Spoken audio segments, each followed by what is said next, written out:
tuongezee hela za kigeni, foreign currency. Number 2, watu ya hapa Mombasa watapata ajira, na tena mtapata nafasi ya kusupply vyakula na mambo zingine kwa mahoteli zetu.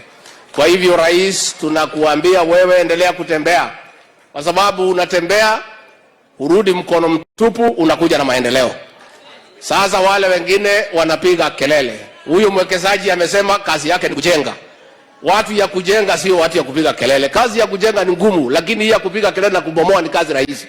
So wewe rais, kaa kwa kazi ya kujenga. Rais ajenge asijenge? Atembee ng'ambo asitembee? Na akitembea akipata kitu anarudi hapa Mombasa. Tumekubaliana? Wangapi wanasema rais atembee kila pahali, atembee?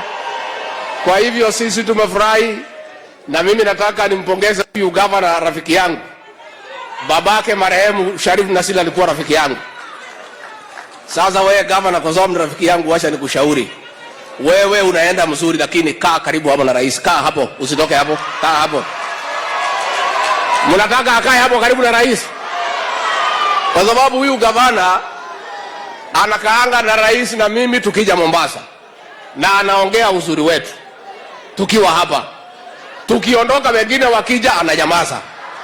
Sasa tungetaka governor, saa ile rais ako uongee uzuri yake, saa ile hayuko uongee uzuri yake. Wangapi wanaunga hiyo mkono? Mungetaka governor ajipange hapo na rais? Hapo ndio kesho ya Kenya iko.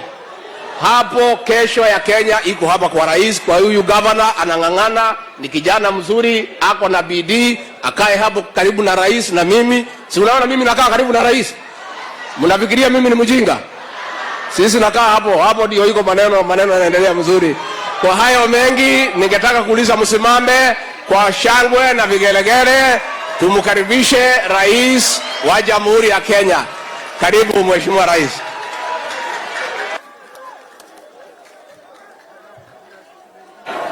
Aya, asanteni sana. Tafadhali tuketi, asanteni.